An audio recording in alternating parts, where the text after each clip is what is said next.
Who's messing up the Senate for Republicans? Does Joe Biden know how and why he's attacking MAGA Republicans? And what's wrong with California's grid? We'll discuss all this and more on this edition of The Editors. I'm Rich Lowry, and I'm joined as always by the Right Honorable Charles C.W. Cook, Jackie B. Jack Butler, and the Sage of Authenticity Woods, Jim Garrity. You are, of course, listening to a National Review podcast. Our sponsors this episode are NetChoice, Masterworks, and Babbel. More about all of them in due course. If for some reason you're not already following us on a streaming service, you can find us everywhere from Spotify to iTunes. And if you like what you hear here, please consider giving us a glowing 5-star review on iTunes. If you don't like what you hear here, please forget I said anything. So before I do anything else, let me emphasize that we're brought to you today by NetChoice, a trade organization dedicated to free expression and free enterprise online. Americans are rightly worried about protecting their digital security and privacy, especially with their financial information.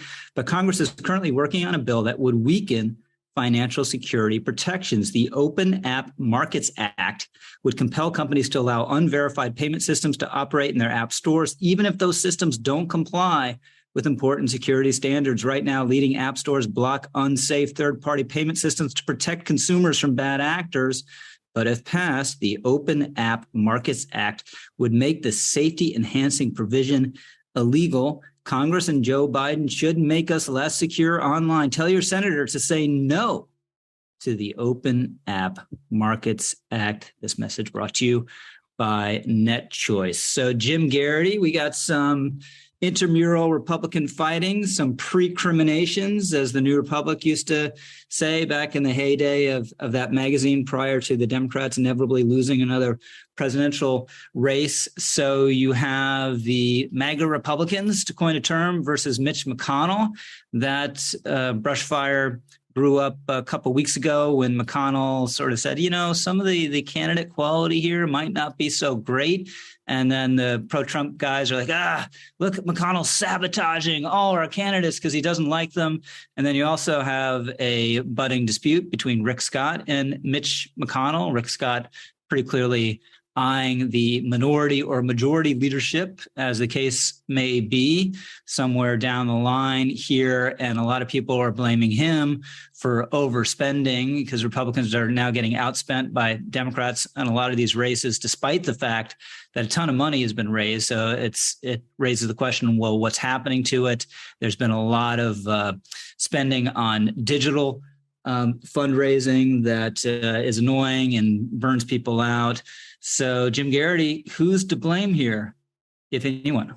Well, I would put it first and foremost on the voters in the states that nominated candidates who are anywhere from subpar, but I think they'll be okay. Like, I think I put J.D. Vance in that category, to the maybe if they're lucky they can carry him over the threshold. I think I'd put Herschel Walker in there.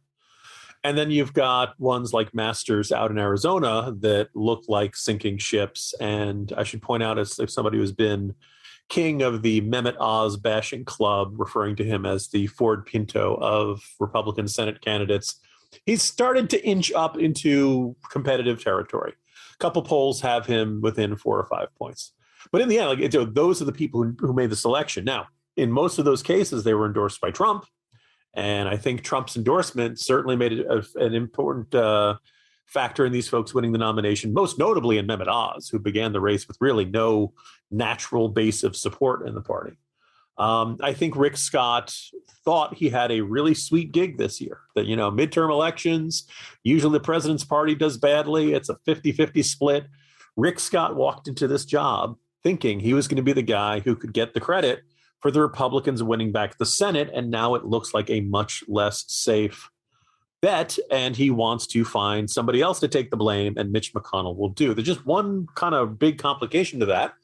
The first is that, you know, back in early summer, the Senate Leadership Fund, which is, the PAC that is affiliated with McConnell, decided it was going to spend $28 million worth of airtime to boost J.D. Vance in Ohio. And then just a couple of days ago, the Senate Leadership Fund emptied out another $18 million, splitting it out over Nevada, I should have mentioned Adam Lexalt is still definitely in the ball game against Catherine Cortez Masto. That one's kind of under the radar screen. Ron Johnson, I won't believe this guy is out of office until every vote is counted, considering how things shook out in 2016. Vance, Republican Ted Budd in North Carolina, another race that's kind of under the radar screen that I don't think is looking unnervingly close for Republicans there.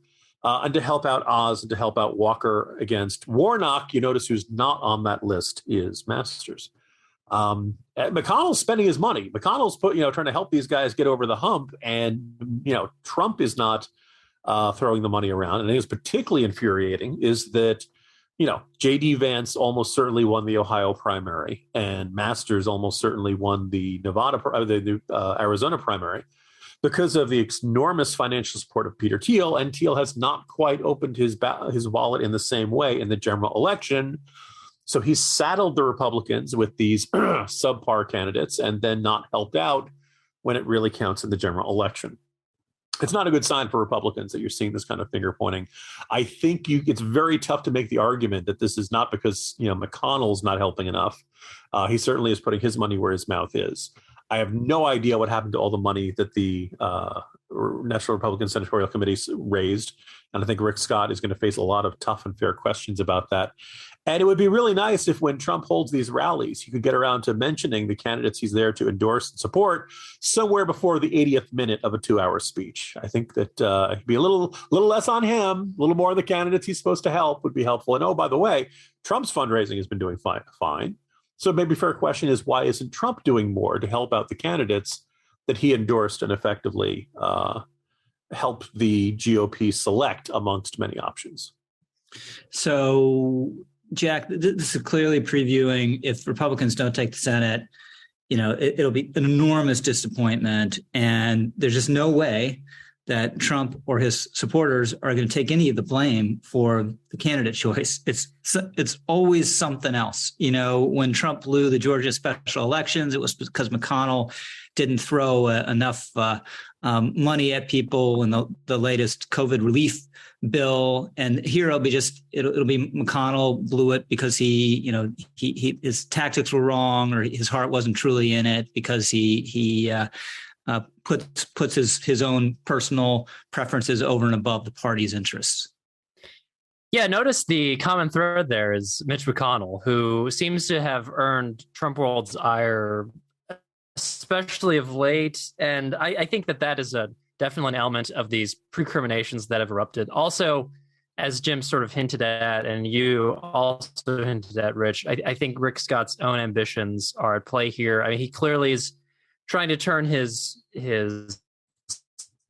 leadership of the National Republican Senatorial Committee into a sort of stepping stone. We saw this also earlier this year when he tried to release an agenda of sort of his own that the party was theoretically attached to, that included, among other things, the sort of perennial in some parts of the Republican Party idea that everyone should pay taxes. And this was not a very popular idea. This was condemned in, among other places, National Review as just a silly thing. But yes, there is one of the major maladies of public life generally these days is the unwillingness of authority figures to accept blame. And I think Trump is a great example of this in many respects. And if this is what happens, it'll turn out to be another instance of this behavior. I think that taking the Senate was always going to be a little bit harder than taking the House for Republicans. I think Mitch was right. I think people about his you're on a comments that seem to have. You're on a first name basis with the leader. I cocaine. Sorry, should I include cocaine first? Probably. Mitch McConnell. That is. I should spell out the full name lest I confuse him with Mitch Daniels, the president of Purdue, not the United States. Sadly, you're personal friends with so many Mitches who are figures in our national life. It's hard to keep it straight. Right.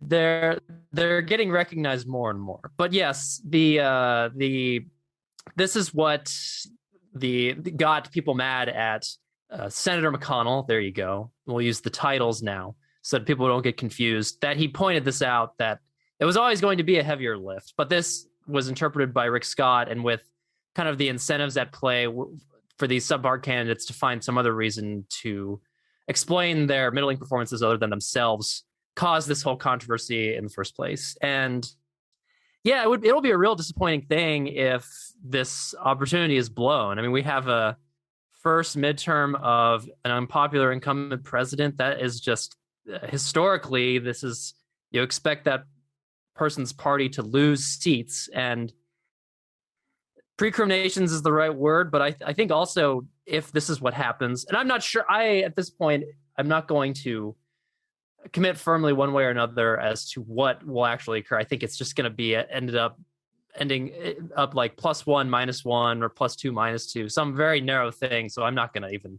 attempt to be sort of Nostradamus about that. But if it does end up being like the Republicans are either, after the dust is settled after these midterms, have basically the same configuration they have now, or are back 1 or back 2 seats. I mean, we've only gotten a preview of how bitter and ugly there'll be blood on the floor.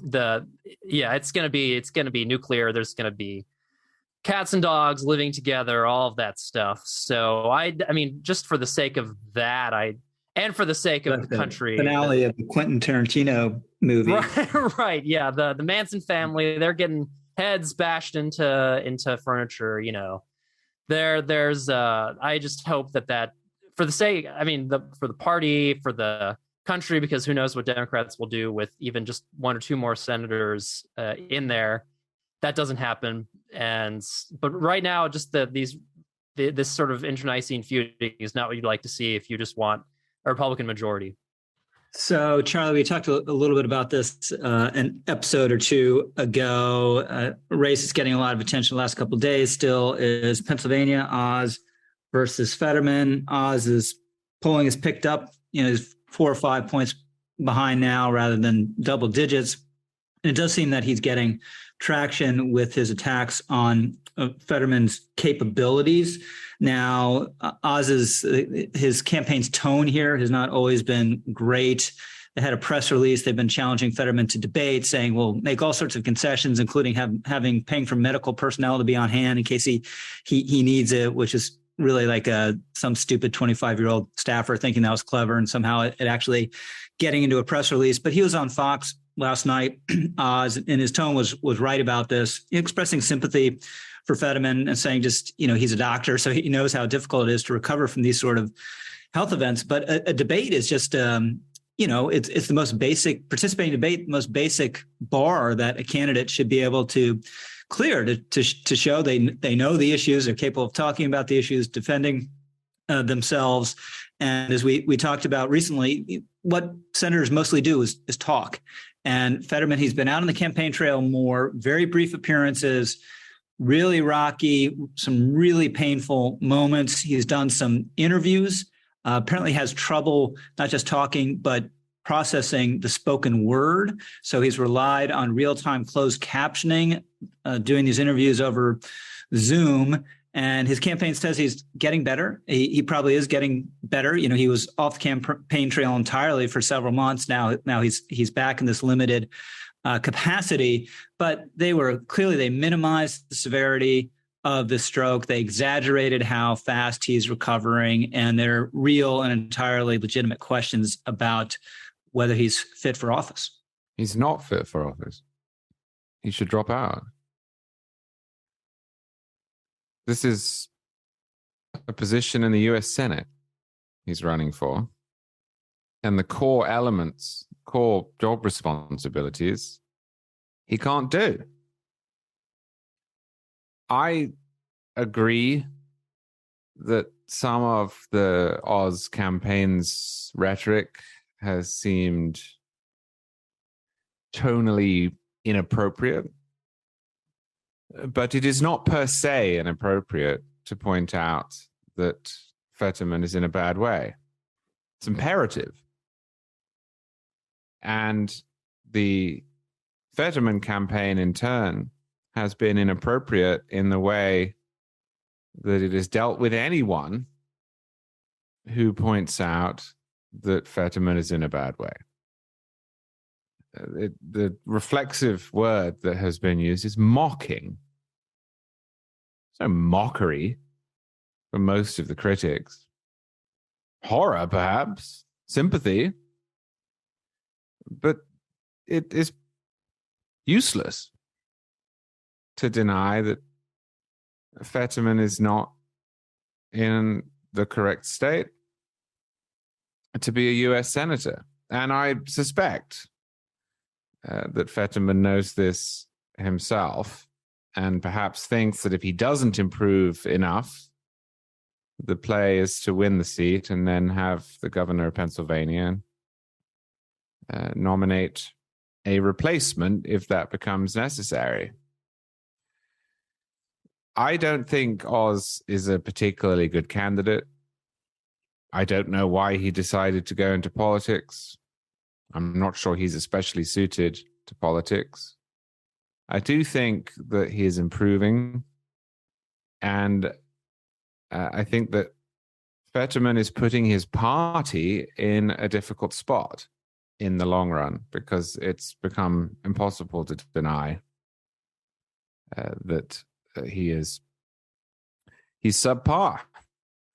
And I think we all know that if Fetterman were a Republican candidate, there'd be a lot more attention on this, a lot more criticism of this than there is. And you mentioned the debates, so I don't know if this was nationally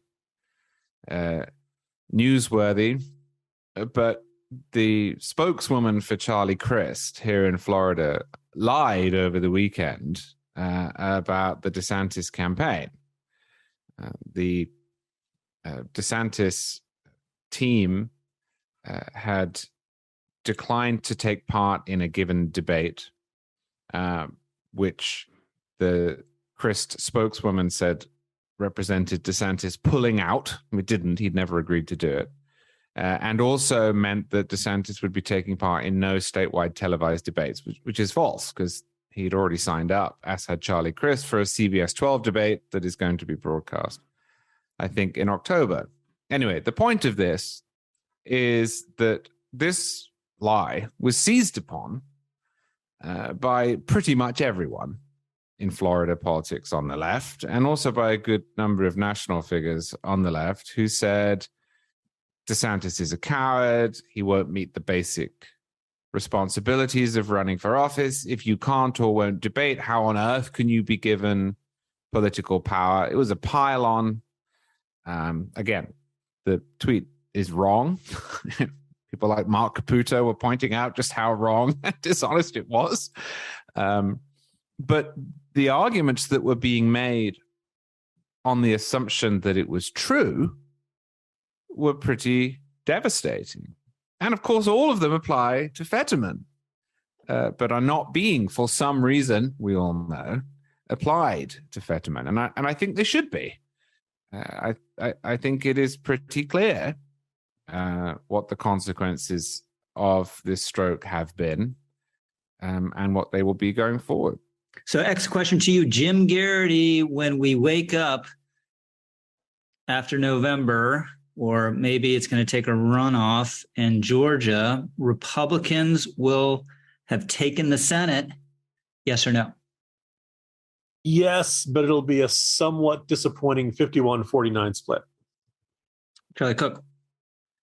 Yeah, so I'm really down on the Republicans' prospects for the Senate, and my gut keeps telling me they're going to lose. And when I think about the election results, the Republicans end up in the minority. But whenever I run through the math, even if I do not give Republicans the benefit of the doubt in any of the toss-up races, I always end up with them having 51 seats. So I think, yes, maybe 51 to 49. Unlike Jim, I don't actually think that would be a disappointment. I think the biggest disappointment will be a small majority in the House.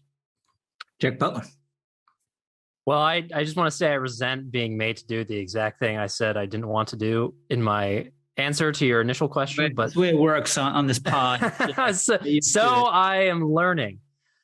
I'll be the contrarian here. I'll say that the status quo, I'll say 50-50 tied Senate, but with Democratic edge due to vice presidential tiebreaker.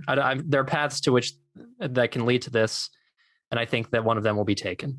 I respect your contrarianism on this. I'm with Jim Garrity. I think the answer, I'm going to go a little further than Jim. I think the answer is yes. Barely.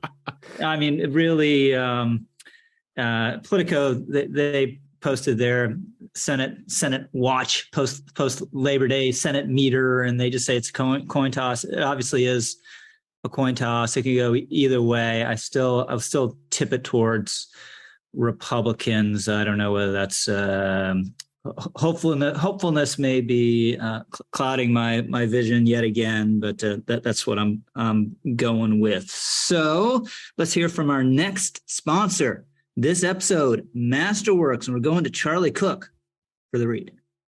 Well, there's a lot wrong, isn't there, with the country right now? Kamala Harris famously said, "We did it, Joe." They did what exactly? Back-to-back GDP declines, rent up 29% nationally on average, $5 gas, inflation, giving debtors $10,000 checks. What is this, Venezuela? Who do you think's going to pay for that? Well, I'll give you a hint. It is not the squad. So what can hardworking Americans do to mitigate all of these challenges? Our recommendation is to look what the most successful investors are doing, because over 80% of them are investing in assets that historically resist downturns and challenges such as the ones we are seeing, like the multi-million-dollar art that's on offer at Masterworks. Masterworks buy paintings from legends such as Picasso and Banksy, and they break them into shares so that you can invest in them for a fraction of the cost of the whole. And then when a painting sells again, you get your potential return on investments. And we've talked about Masterworks for months on this podcast, telling you this is the real deal. And Masterworks delivers, and we wouldn't talk about them otherwise. So far, since we started, they've sold 6 paintings for an average net return of 29%. And their collection of art is appreciated by 15.3%, according to internal valuations over the same period. That's through COVID, inflation, recession, through it all. With the economy in shambles, demand is surging. But because we've been partnered with Masterworks for so long here at the Editors, you, as an Editors listener, can skip the wait list by using our special code. So to join, simply go to masterworks.io/editors. That's masterworks.io/editors. There's an important Regulation A disclosure at masterworks.io/CD. Once you've done that, you can go to masterworks.io/editors and get going. Thanks so much, Charlie. So Jack Butler, staying on the political scene, we had the Dark Brandon speech from Joe Biden last week, and had some other really fulsome statements he's made against MAGA Republicans at the same time when he's not giving prepared remarks. And he's kind of asked, he's like, "Oh, I'm not saying anyone in particular is a threat to the country." So Jack, which is it? What does Joe Biden believe? Please tell us. Well, I'm not on a first name basis with him, but I can, as an outside observer, identify a kind of incoherence here. There's no way that Biden can sustain this expansive definition of MAGA Republican, basically to include anyone who is pro-life or believes in basic conservative things, while at the same time kind of maintaining the Scranton Joe nonsense civility that supposedly was one of his main selling points as a presidential candidate and has been throughout his, what you, I guess, can generously call his political career. And this incoherence is being egged on by these historians he keeps meeting with. I haven't looked into whether this Soul of a Nation speech, the Dark Brandon Emperor or Supreme Leader Snoke throne room speech, was written by any of these historians, but I know that John Meacham sort of has taken ownership of this phrase "soul of a nation." I believe he has a book of this title or of a similar title. Yeah. And he also, I believe, was responsible for the single worst line in that Georgia voting rights speech that Biden gave, saying if you oppose what they want to do, you're with old Jeff Davis. Yeah, pick a side. Yeah, ridiculous. I mean but they're feeding into this one half of the Biden incoherence here, which is that basically the arc of history moves inexorably toward whatever Democrats happen to believe at any given moment. And when you fold out, and democracy, probably capital D, not lowercase d, and the way they use it, happens to also coincide with whatever the Democratic Party platform is in a given year. And when you embrace things in that totalistic a manner, basically anyone who ends up opposing you, there's like almost those people are in the status of like historical anomalies. Like they're not allowed to exist. Essentially, they're glitches in the computer program that you're trying to execute to get exactly what you want. And this is the reason that this is incoherent and unsustainable is that you can't. I mean, the thing that Biden was elected to do, if you go back and read some of his his victory acceptance speech, his inaugural speech, it was all about like turning a page and ending this acrimony. But now, because people are like making conventional objections to things that he's doing, there's that can't happen. And you kind of have to separate this out from a problem you have to admit is real in certain parts of the Republican Party, the conservative movement, of people who genuinely are want to do dangerous things to our electoral system. I mean, you still have Trump on Truth Social demanding to be reinstated. That's a problem. But there is on Team Biden a attempt to lump these things in with each other, which ultimately is kind of self-serving in a way, because I think that's the version of conservatism that Team Biden wants to establish as an antagonist, because that's the one that they think is likelier to lead to their winning. And you see this in his this is sort of trickled down into the way that the Democrats have meddled in these Republican primaries. And it's it's an extremely cynical and kind of polarizing strategy that is a long-term demerit to the country at large. Yeah, it's deeply nihilistic. And Jim, there was a John Podhoretz column reacting to the Dark Brandon speech that I really thought was terrific because it expressed my point of view. You know how this works, right? That was a gigantic troll, and it was just meant to get Trump's reaction. And sure enough, Trump has, Jack referred to this earlier, had this 2-hour rally. Was it in Pennsylvania? Hitting back on Biden. And obviously it's in the interest of both of them to have this big fight. It helps Trump, right? It's Trump's polling has gone way up among Republicans since the FBI search and the higher profile and the posture of victimhood, and it helps Biden because this is what they prefer the election to be about. It's better than it being about inflation. It's better than it being about the border or whatever else. They want a MAGA debate, and Trump's happy to give it to them. Rich, my first thing I want to point out is that as you laid out the sudden flip-flop from Biden on Friday between his Thursday night speech and Friday morning, it actually was a flip-flop flip, because Biden had said on Friday morning, I don't consider any Trump supporter a threat to the country. But then later that day, the official Biden Twitter account sent out the message, Donald Trump and the MAGA Republicans represent an extremism that threatens the very foundations of our republic. Mm-hmm. So they are a threat, then they're not a threat, then they are a threat again. You do the hokey pokey and you turn yourself around. But it's not. At some point, someone should tell Biden what he thinks. The aspect that kind of jumps out about this, as you're laying that out, about the mutual interest of Biden and Trump. Look, Joe Biden's job approval rating has improved a bit, but it's still in the low 40s. It's still terrible. He's still old. He's still a lousy communicator. He still is kind of desperately flailing around. His odds for reelection in normal circumstances are not good, particularly if inflation remains high, particularly if cost of living is so bad, et cetera, et cetera. The one guy he could beat is Trump, right? Trump brings all of his old baggage. He's bringing the circus back to town. He does not seem to be any more serious-minded or focused, or he's, he hasn't gotten better in any particular way. And if anything, he's gotten worse, because at least in 2016, he was talking about the border. He was talking about factories shutting down. He was focused on issues that were also some of the issues that were on the American people's mind.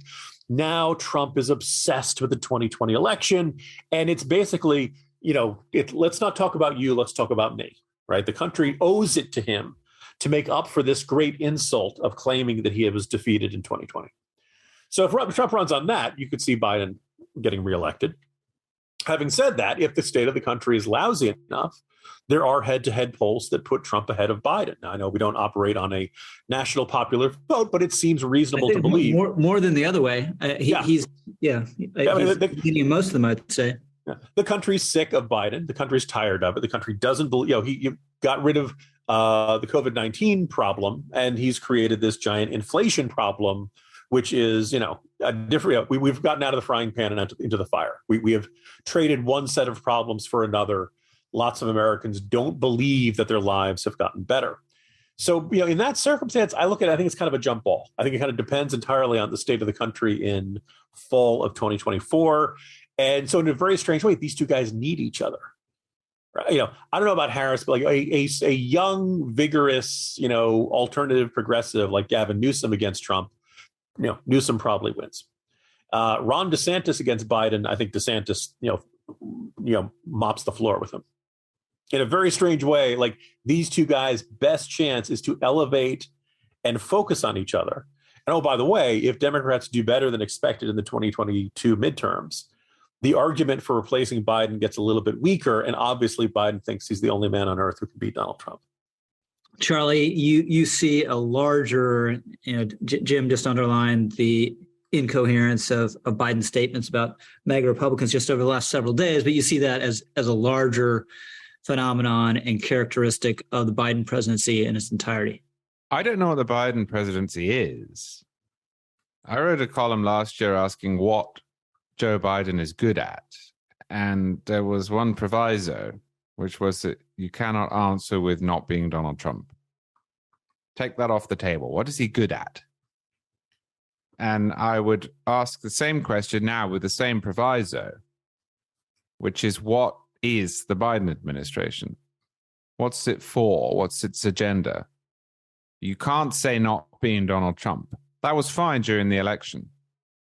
I've always comprehended why people who tend to vote Republican said, I'm voting for Biden. That's a staffing choice. That's personnel. But what is the Biden administration as of January 20th, 2021 for? Now, yes, it's done things. It's picked up policies. It's signed laws. It's issued executive orders. But there's no theme. The agenda seems to be whatever is trending on Twitter, whatever Elizabeth Warren is interested in. It doesn't have a coherent foreign policy. It doesn't have a coherent domestic policy. It doesn't have a coherent messaging agenda. The political winds that have blown at Joe Biden bore him. The things that have happened to him, about which the public cares a great deal, COVID, inflation, bore him. He doesn't even stay on top of them, even though it would be to his political advantage. He and his party were smart enough to recognize that if they wanted any shot at getting through a bill that nobody wanted a few months ago, they would have to lie about it, call it the Inflation Reduction Act, when it is no such thing and does no such thing. So they did. And for a few days, the press said the Inflation Reduction Act has been passed. People seemed to like this, albeit they didn't believe it was going to affect inflation. And then a week later, Joe Biden said, I'm going to illegally redistribute $1 trillion to rich people who like me. And even friendly economists were saying, it's inflationary. There's nothing there. And I think we're seeing the same thing with this latest focus grouped MAGA Republicans, ultra MAGA, super MAGA rhetorical move. Now, Biden has been told to say this by the Center for American Progress. This is their idea. But he can't work out what he means by it. He says, on the one hand, that this is about a minority of Republicans. This is about Donald Trump and his closest acolytes. And then suddenly it's about all Republicans or pro-lifers or, over the weekend, people who like Wall Street. Which is it? What is the problem here? I don't think that Joe Biden knows. And I think that's partly because Joe Biden has never stood for anything in his life. He's a malleable politician. That's why he's survived. His skill, such as it is staying within the central lane of the Democratic coalition, although he's forgotten how to do that as president, ironically enough. But it's mostly because the Democratic Party has, in its fight against Trump, and in its criticisms of Trump, many of which are true, never been willing to offer up any sacrifices to attract the people that it needs to attract if it is to vanquish Trump. Go back to 2016. I'm borrowing this from Ross Douthat. What did it offer? Trump was this existential threat, a unique threat, different, not just Republicans being a problem, but Trump being a problem. And what did Hillary Clinton compromise on? Nothing. And what did they compromise on while Trump was president? Nothing. And what did they compromise on in the 2020 election cycle? Nothing. Still, 7 years into Trump, still, all of the heavy lifting and all of the sacrifice has to be made by mainstream Republicans. And in some senses, that flaw has become more, not less acute. Instead of the Democrats simply saying, we are going to run against Trump, and if we win, we will be pushing our full agenda. You have to vote for us and put country over party where we're not prepared to. They've now decided that their agenda per se is synonymous with, perhaps inextricable from, democracy. Of course, Joe Biden's confused. He stands up and he says, I'm talking about elections. Okay, fair enough. That's a real important critique of Trump and his movement. But then suddenly it's, actually, I'm talking about Roe. Actually, I'm talking about Wall Street. Why? Because his party has talked itself into the position that everything is everything. That the conservative approach to politics, the economy, the law is also a threat to democracy. And he's following suit. And the result has been a completely inchoate presidency, a presidency that it is difficult to categorize, a president that it is difficult to sum up. You can answer the question, what was the point in Ronald Reagan? You can answer the question, what was the point in Franklin Roosevelt? And you can do the same thing for a lot of presidents who were a lot less famous and popular and effective than those two. But you can't do it for Joe Biden. No wonder he's constantly asking historians to come in and tell him who he is. He doesn't know himself. Next, a question to you, Jack Butler. Biden's focus on attacking MAGA Republicans is genius, is reasonably shrewd political tactics, is idiocy. Let's see. I'll stumped you on this one. I'll stick myself into the three you offered. I guess my answer is, I guess it's reasonably shrewd seems like a strong descriptor, but I can understand the strategic calculus he's making. I just sort of can't believe how cynical and detrimental it is. So I guess I'll call it reasonably shrewd, but it's just it's kind of evil also. But I guess shrewdness can't. We got a reasonably shrewd but evil on the board. Where are you? I guess I have to put that middle selection. I want to say that short-term advantageous long-term exacerbating the divisions in the country and probably makes everything worse. Troy Cook. I think it's disastrous because I don't think it's going to achieve either aim.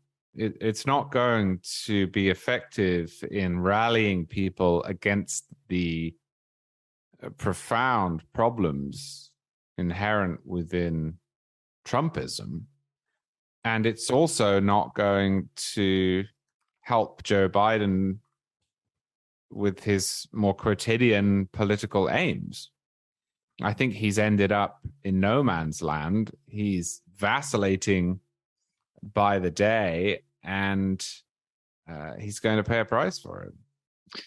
So I am higher than everyone. I'm somewhere between shrewd and genius. I think what they've done, making this about Trump to the extent they can, focusing on abortion and doing whatever they can, fair or foul, to please the Democratic base. And on the foul part of that spectrum is the student loan forgiveness of $500 billion to $1 trillion.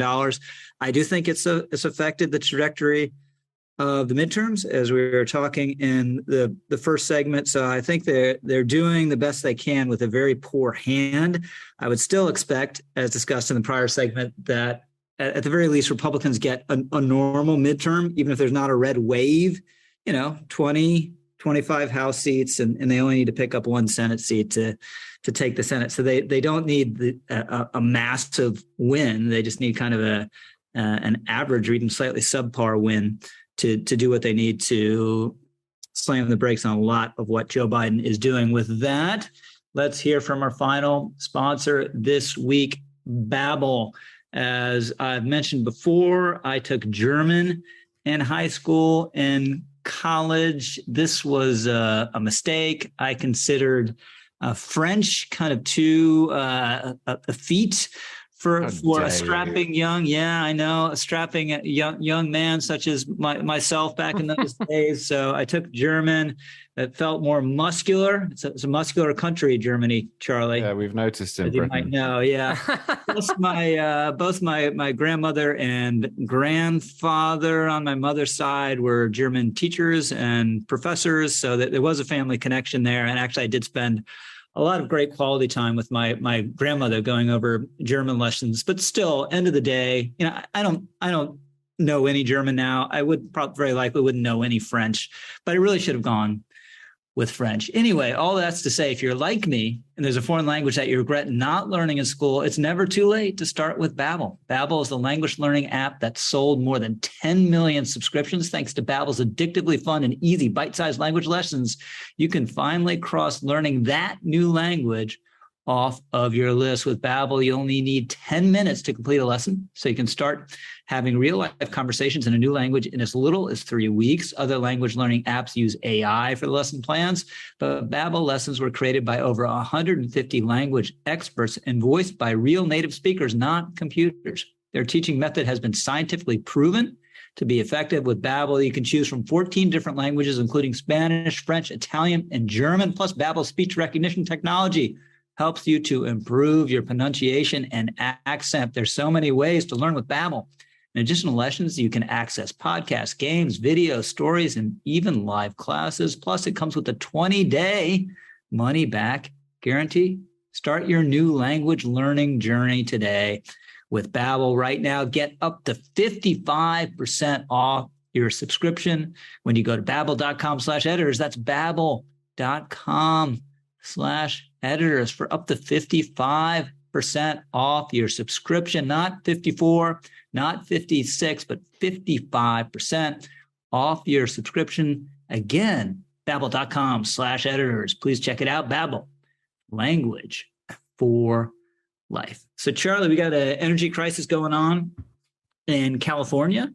In California's defense, there is an enormous heat wave up and down that state, and there are fears there are going to be blackouts. There's been public notice that people should turn up their thermostat and not use any major appliances from 4 p.m. to 9 p.m., which is when the biggest usage comes. Ironically, people are being told not absolutely not to charge their electric cars from 4 to 9. And no one apparently had the forethought to realize that the peak energy usage comes right around sundown, and something else very important happens right around sundown: solar energy, which California has invested in massively. Solar energy is no longer of any use because the sun is set. Yes, there's a heat wave. Heat waves are not uncommon in California. It's a pretty sunny place. We're not talking here about Russia. We're not talking here about the wild north of Canada. We're talking about Southern California. What do singers who sing about Southern California talk about the most? The sun. The sign of a good energy grid or bridge or any public work is excess capacity. It's the headroom. You don't want to be pushing up against the top of your system during normal circumstances. The Golden Gate Bridge, a few years ago, in celebration of one of its anniversaries, it was packed from end to end with people. They stood in almost every available space on the Golden Gate Bridge. And I looked this up because I saw this photograph and I thought, wow, that's a remarkable number of people on this bridge. I wonder how many it could hold. And the answer was that it was at about 60% of its weight capacity, full, chock full from end to end. And of course, that means that on an average day when that's not happening, the Golden Gate Bridge has an extraordinary amount of headroom. It can sustain all sorts of eventualities that might be thrown at it. And that's what you want in a power grid in the country's most populous state. You should not have a system that can be felled or close to felled, that causes an emergency, that requires senators and congressmen and governors and so forth to send out emergency messages, appeal on Twitter to mitigate that usage. And that California does have that system is a choice. California is rich. Yes, they have a lot of debt. Yes, they have a lot of problems. But California is rich. It is, I think, the 5th largest economy in the world on its own. This has been an issue in California for decades. 20 years ago, the Democratic Party had the first Democratic governor they'd enjoyed in a while recalled and replaced with a Republican, Arnold Schwarzenegger, because the state experienced rolling blackouts. Now, why hasn't California, with its enormous wealth, with its technological advantage, with its enviable, diverse economy, entertainment, tech, agriculture, why hasn't it fixed this? The answer is that California's politics are dominated by people who just don't like energy very much. They don't like the forms of energy that are necessary in order to build a grid that can sustain interruptions and that has enough headroom to deal with spikes. So they have brought this on themselves. And I take no joy in that because California is full of people. It's full of Americans. But this should be a wake-up call that even in really what is the richest place in the world, the consequences of bad policy will eventually come back to bite us. And if California has taken the view, as it seems to have, that it doesn't want to burn coal or oil, that it wants to limit fossil fuels, that it wants to use as much renewable energy as possible. And it is still in this situation. The answer is obvious. We need as a country and they need as a state to install hundreds of nuclear power plants and provide the resilience that is clearly necessary in a world in which people, voters, citizens, actually don't care as much about where energy comes from as the politicians do, and are not going to stop using energy at a high rate, and if asked to do so, will punish the people who made the request in the first place. So, Jim, on the positive side of the ledger out in California, they did actually decide that they weren't going to decommission as soon as initially planned the nuclear power plant at Diablo Canyon. Yes, and right before we started taping, the illustrious Charlie observed that seems like a less than ideal name for the location where you have this nuclear plant. But this, I followed this, wrote about this a bit in the Morning Jolt, that this was kind of an interestingly nasty fight amongst Democrats. Newsom looked at this. The plan was actually to start shutting it down this year and into next year. It's got 2 reactors, and at this point, it supplies around 9, maybe on a good day, 10% of California's electricity supply. That's a lot that you don't want to have go off all at once. And so his looked at this, the outlook, and said, well, we can probably extend the life. We have to do some things with the paperwork. We got to give them a loan so they can do some upgrades, but we can continue to do this. And there were, unsurprisingly, a bunch of environmentalist Greens in the state legislature like, oh, we don't want to do that. And they proposed an alternative that was going to require new light bulbs and tax credits for solar panels. That'll get us to 10% of the state's electricity, right?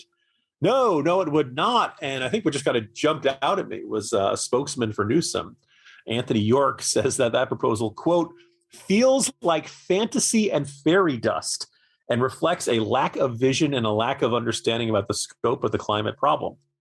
Now, what is also kind of surprising, I was like, oh, is this going to turn into a nasty fight? It was nasty for a while, and apparently Newsom won the argument pretty definitively, because the state Senate vote was 31-1 and the state assembly vote was 69-3. That in the end, very few Green Democrats wanted to be on record as opposing this. So it sounds like Diablo Canyon will continue operating until 2030. Which is good, but considering how we feel like the Greens are always knee-jerk, reflexively opposed to nuclear energy, this is a nice sign. I don't think it really helps them overall in the sense that they still have issues of they're warning people. They've already put this proposal. They want everybody to use electric cars, all that ridiculousness. They told people they can't have new gas stoves. We have to have an electric stove. So they've taken off the non-electric option for you in certain areas, but they still want you to reduce your electricity use. I think energy may be kind of this sleeper issue heading into the midterms. OPEC did not do what President Biden wanted them to do in increasing production, despite going over there and embarrassing himself with the fist bump. The Wall Street Journal had this eye-opening study yesterday showing that the Biden administration, in terms of the amount of acres that they have allowed for drilling, either offshore or on federal lands, is way lower than the previous lowest was like in the early Nixon years. And Biden's total is like 2% of that. I mean, in the end, Biden has effectively tried to shut down this sort of thing, while at the same time begging OPEC to increase production, which of course everybody's like, why would you do that? I think people notice this, and I think people notice their electricity bills skyrocketing. And with the possibility of Russia shutting off supply to Europe, this is only going to be more front and center in people's minds. And it kind of adds to this general sense of inflation and just things are out of control. Are gas prices down? Yes, but I don't think they've reached the point where anybody feels like they're cheap. So I expect to be even more continued attention on this. And the Democratic message broadly is, well, no, we can do this for solar and wind. We don't have to go ahead with any of this kind of stuff. Yes, it's nice when Gavin Newsom is on the side of the angels for once in a great while. But by and large, the environmentalists don't want to deal with this seriously and basically want you to go back to living a pre-industrial lifestyle. Can I just very briefly disagree with something Jim said? Because I think you're being a little bit kind to environmentalists here, Jim. I don't think that it's a nice sign or a good sign or a positive sign that the environmentalists have, when put under this sort of pressure, acquiesced to keeping one nuclear power station open a little bit longer. I think that's akin to, a pacifist who had spent his entire career saying we shouldn't build any more aircraft carriers or airplanes, saying, all right, well, now that we've been invaded, I guess we can use the aircraft carrier that we have, and we're about to decommission. This is a problem that has obtained in California for 20 years. If those environmentalists want some praise, I think they ought to announce now, today would be nice, that they are fine with building 10 new nuclear power stations in California. You said it was 10% from this one. There you go. There's all your power right there. If they had done that 20 years ago, some of those power stations, he said naively, given how long this stuff takes, would now be online. So I'm far less sanguine about environmentalists in California taking what really is the minimum steps that they could.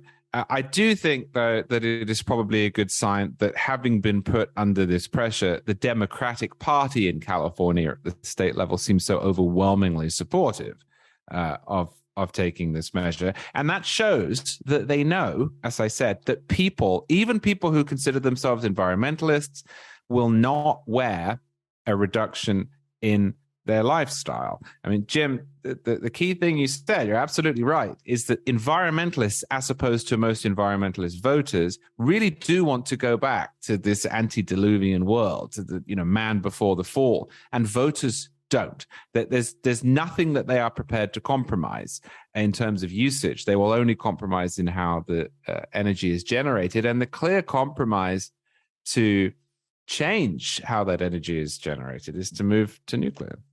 So, Jack Butler, Jim mentioned the European situation. You have Russia now saying they're no longer going to pump natural gas through Nord Stream 1, which goes into Germany, which just plays into the scenario that everyone's afraid of, and that seems increasingly likely, where you can have a bleak energy winter in Europe. Different story than California, because there's a war and major geopolitical considerations here at play, but also the same story and just the naivete that you could do this rush to renewables. At the same time, you rely on this dangerous proto-adversary in the form of Russia for your gas. And there are a lot of people warning, this is risky, might not work out for you. And only now are the Germans and others realizing, yep, this was a big mistake. Yeah, the common thread here is that energy is one of these areas where fantasy and reality collide quite violently. I think a lot of sort of left-wing concerns, they can kind of ascend into abstract pieties that you can shovel millions of dollars into intersectionality, and it's hard to see where that what the physical real world effect of that is. It obviously does have one, but it's easier to obfuscate and hard to trace directly to a real world effect. But here, Gavin Newsom, don't use heavy appliances. Europeans, hey, you might need to start burning wood in your house this winter. I mean, people notice that, as Charlie said. People, even when voters and have vaguely environmentalist aims and reflected in polling or whatnot, that does not. They're not willing to compromise the way that they live. And the basic consensus on climate change is, let's quote unquote save the climate, so long as there's no personal inconvenience to me or additional cost. Right. So at the moment those costs are imposed, people, I mean, a couple of years ago in France, you had, what was that called? The Yellow Vest riots, when there were just sort of mild increases in fuel costs. I mean, people don't like it. And here in this situation with Russia, I mean, you the brute calculus of will we have enough energy becomes a weapon of war as a direct result of Western European energy policies that are not necessary. I mean, the inciting here, as an example, the inciting impulse for Germany to scale back on nuclear power was the Fukushima nuclear power incident of a few years back. I mean, that was a black swan event caused by a tsunami, and the sort of actual radiation caused damage was actually kind of limited. It was mostly the flooding and other things. But regardless of what happened in Japan, which was awful and terrible, this is not a German problem. It's not a reasonable expectation. Germany has other problems, right, Charlie? It's right. Yeah, it's existence for a start. that was a great Cameron Hilditch take from a few years ago. The why Germany was a mistake. But yeah, I mean, this is the reality and fantasy collide just brutally here, and especially in a wartime situation where you have to make calculations like this. We're not. I mean, it's kind of funny because this is what Biden says when there are inconveniences economically or energy-wise for Americans. We're in a time of war. Okay, are we?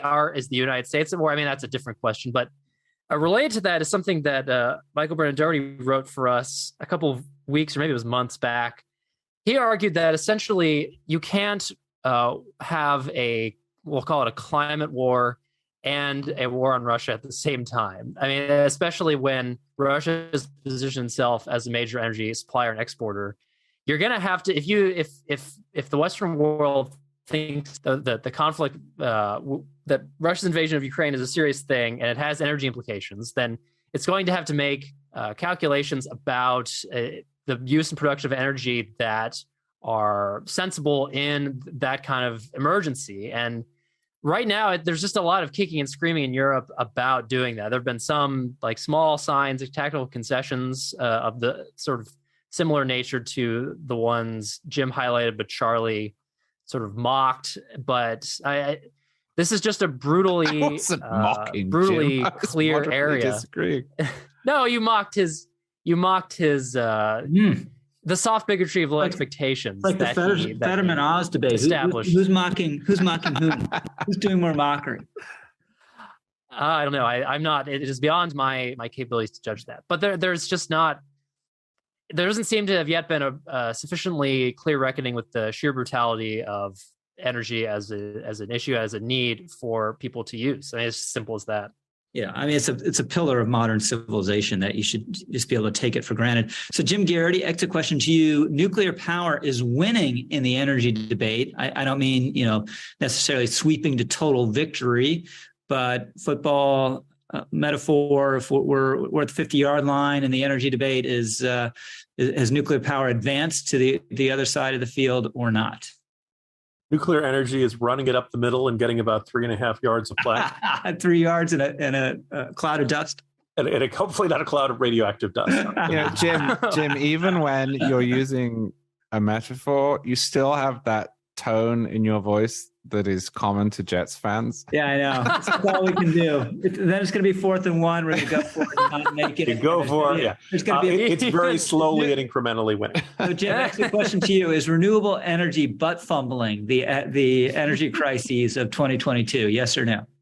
Rich, I can't hear you. You're breaking up. Charlie Cook, is nuclear winning? Yeah, I think people are coming around to it. And you know how you can tell is that progressives who have to be right about everything at all points in history, or they feel sad, have started claiming responsibility for it. There was this NPR piece I read last week in which the astonishing claim was made that the renaissance in interest in nuclear energy is the result of environmentalists who apparently have long favored this, and the world is just catching up with them.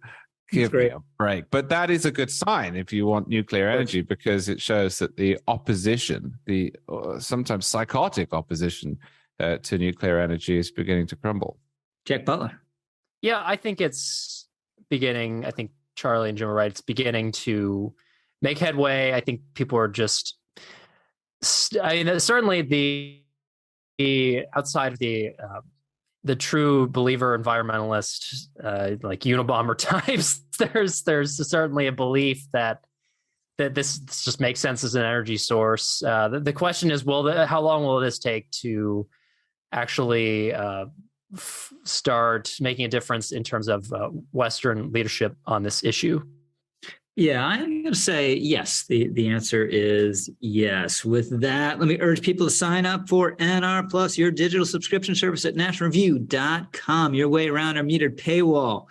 Your way, if you sign up and log in, to see 90% fewer ads, especially the most obnoxious, annoying ads, will magically disappear. Your way to dive deeper into the NR community, whether it's commenting on articles and blog posts. We've had a lively debate about Blake Masters, whether Republicans, conservatives should vote for him, or what the posture of conservatives should be towards the Republican Party in general at the moment. And you can participate in real time, in effect, in that same debate through our comments. You can be part of our private Facebook group. You can get invited to exclusive calls with NR folks, and various conservative newsmakers did one of these calls a week, 2 weeks or so ago with Larry Kudlow. We have an exclusive Zoom with me, MBD, and Charlie, just talking politics and informal conversation with various NR Plus subscribers who are lucky enough to sign up for that event. So it's a great deal all around, and most importantly is a really important way to support our valuable journalism. So please, please, please, if you are not already signed up, join tens of thousands of your fellow National Review readers and become a member of NR Plus. Bonus exit question before we go to you first, Charlie Cook. Liz Truss, the next Prime Minister of Britain, is exactly what the Tories and the UK need. Yes or no? I think that the signs are positive at present. I think that Liz Truss has the right instincts and in some sense is more likely to follow through on them, because at one point in her life she had the wrong instinct. She's a convert to conservatism. I do worry, though, that unlike, say, Margaret Thatcher, to whom Liz Truss is often compared, with Liz Truss's approval, no doubt, Liz Truss comes in the 12th year of conservative rule, whereas Margaret Thatcher came in when the country at large blamed the various problems that it was experiencing on the Labour Party. So Liz Truss is going to have to be careful. If there is an energy crisis this winter, if inflation persists, if unemployment rises, if interest rates become an issue, if Britain is in a recession, she can't point to the other side. She can't point to the socialists and say that's what we need to get away from, because the voting public will fairly say, hang on a minute, haven't you all lot been in for a decade? But that's not to say she can't do it. I think she's made some good appointments, and I hope that she turns Britain around. Jack Butler. From what I've read about her so far, I think that she has a lot of the sort of right ideas, a lot of the right instincts, as Charlie said. I just similar for the reasons Charlie outlined, I have my doubts as to whether she can be the figure that sort of blasts British politics out of this sort of muddle that it's in, to use a word that's probably common over there. I just my sense of things as an outside observer is that there's been a lot of hanging on and quiet desperation. Charlie will know what I'm referencing there. It's the English way, and I think the jury's out as to whether she'll be this person who escapes this, or just ends up being like another historical footnote of the whatever historians, who I hope don't suck as much as the sort of Biden historians, call this period of British politics. So quick real-time fact check, Charlie. Are people in Britain using the word muddle a lot? Muddle? Mm-hmm. They use it so often that when I was growing up, we had a cat called Muddle. Really? That's a great cat name. Yeah, well, it wasn't her name at first, but she had this absolutely remarkable tortoiseshell coat that was a total mess, and we just started saying, look at that muddle of colors, and so she eventually became Muddle over time. So finally, after like an hour, I don't know how long, Sarah, we've been doing this podcast, but we finally get some news. We finally get something, a revelation that people, a key insight that people weren't aware of, which is that Charlie had a cat named Muddle. There you go. Growing up, we learned. You're welcome, listeners. You in addition to the editor's lore. Yes, absolutely. Muddle. That's going to be our mascot. Can you work Muddle into the name of the title of this podcast, Sarah? We'll leave it up to you. I'm sure you're clever enough to do it. Jim Garrity, Liz Truss. I'm fairly optimistic. I think you can make a very strong argument that the British Conservative Party under Boris Johnson, besides his not so subtle personal flaws, was effectively becoming a big government conservative policy type party. And I think that has taken them as far as it can go and probably was a big reason for their problems. Truss wants to get back to tax cuts and a growth economy, et cetera, et cetera. I would like to know how many female prime ministers a party has to have end up in office before it stops being accused of being anti-women and sexist and all that stuff. Because right now, the British Conservatives are up 3-0 over the Labour Party. So I'm going to do I don't know. I just don't follow UK politics very closely. I basically adopt whatever the views of Charlie, Andrew Studderford, and or Maddie Kearns are on any UK politics question. I would say she has the right ideas, and it would be helpful, I think, in terms of the broader intramural conservative debate on this side of the Atlantic if she succeeded, because she is a turn away from the Boris big government tendency, but that remains to be seen. So let's hit a few other things before we go. Jim Garrity, you are foolishly and naively, but you just can't help yourself, looking forward to the football season. Rich, that's what I said I was interested in before we started taping. While we've been taping, the Jets have announced that allegedly soon-to-be young sensation quarterback Zach Wilson, who was injured early in preseason, will not miss the 4 weeks that they expected. And it's not merely that he's not going to be starting the season opener, and instead the geriatric Joe Flacco will be starting. Wilson is expected to miss at least another 4 weeks and will not be available until Pittsburgh, meaning this, what we were told was a not that serious knee injury, will take close to 7 to 8 weeks of recovery. Already during this time, the Jets will be playing Baltimore, Cleveland, Pittsburgh, and who's the other AFC North team? They're all tough. They're all. What reason did they give Jim? Is there a convention of 45-year-old women in Phoenix or something that he has to attend? Very good, Charlie. But you know when I say Zach Wilson slept with your mom? There's absolutely that 1% chance maybe he did. You can't quite completely rule that out. So no, I'm not looking forward to the football season. I'm mad as hell. It's the same damn thing that they did with Becky Beckton and his knee injury last year. I wouldn't really mind the injuries if they would just tell us when it's actually happening, how bad it's going to be. Anyway. Oh, a little Khrushchev going on here. Let's go to it. Joe Flacco was not very good even when he was good. I mean, he's cheap, but the Jets don't have to pay him much because he's also got Social Security. So, Jack Butler, you were the beneficiary of a wonderful instance of the kindness of strangers. I was. Over the weekend, I made a somewhat arbitrary but actually long gestating decision to buy some new furniture for my front porch. And I just popped on over to a nearby Home Depot. And as I was doing this, I bought 4 new chairs. It sort of occurred to me, these may not fit in my car, but I decided to buy them anyway and figure it out. So after buying them, I went into the parking lot and struggled for about 45 minutes to fit all 4 chairs into my car.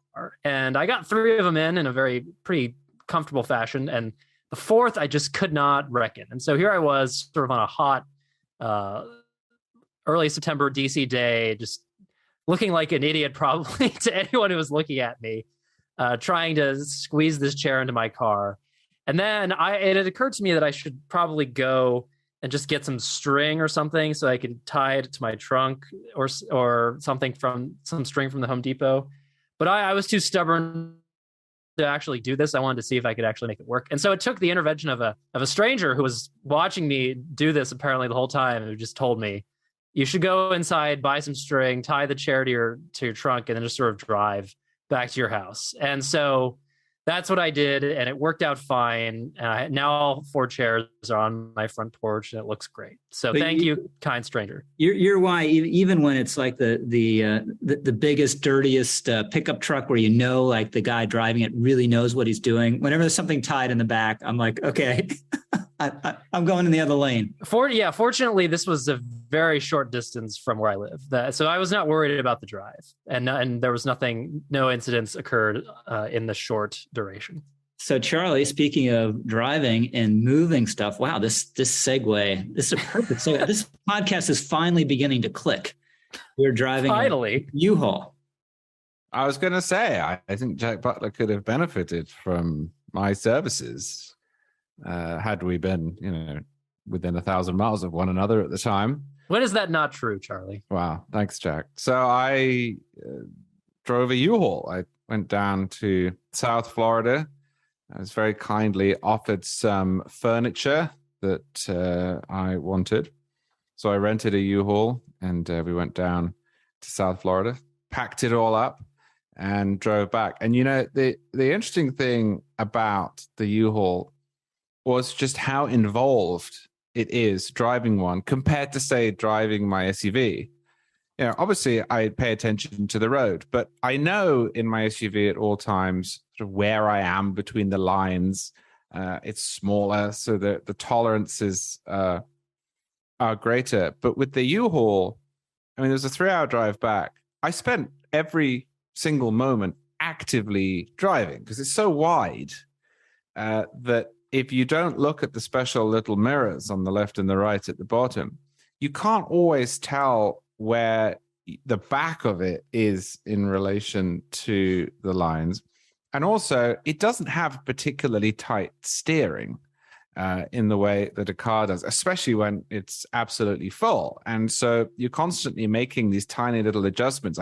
I was looking at my hands and I thought, I resemble a kid when you give a kid a fake car or you let them sit in the front of a car that's not switched on and they move their hands up and down and pretend to use the steering wheel, as if you actually drive like that. But you do sort of drive all like that because it's constantly moving around.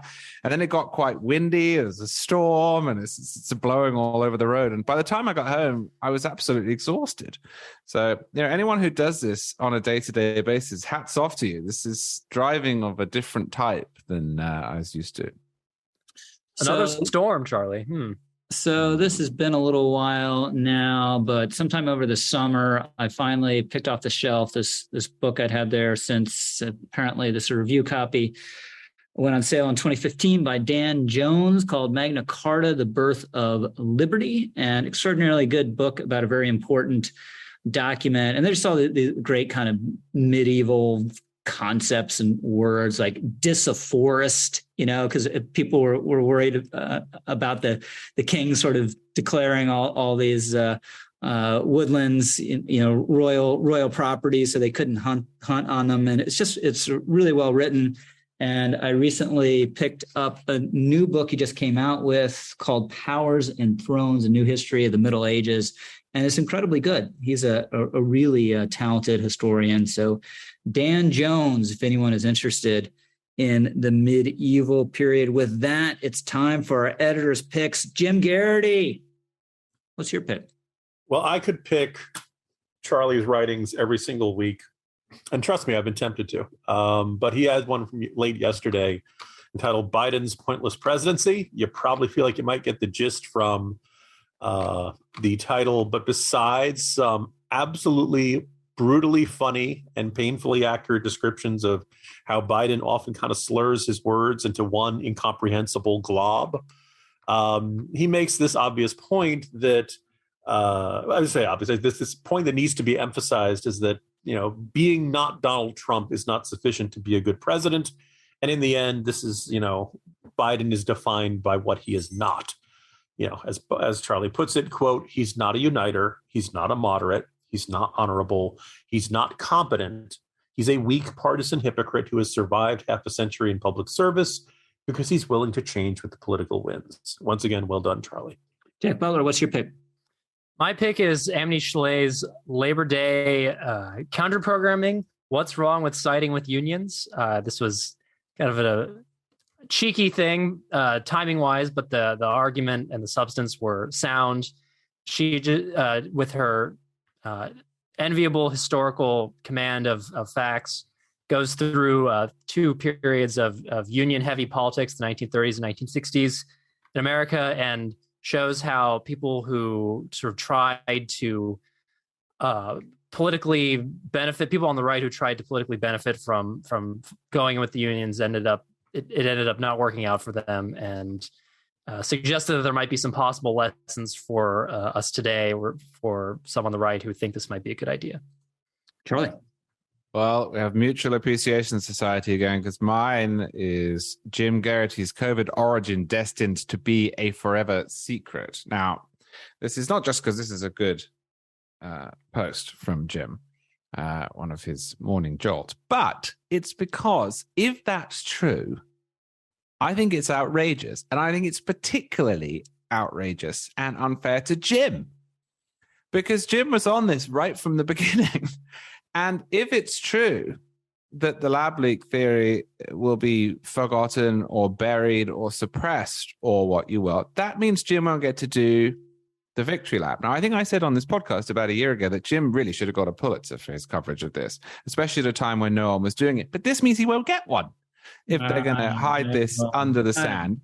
I don't know, Charlie. What's Jim's responsibility here? Why can't Jim figure it out? Oh. Simple matter of breaking into the Wuhan Institute of Virology and stealing the files. I fully expect to get the Pulitzer right after the Jets win the Super Bowl. It's right on its way.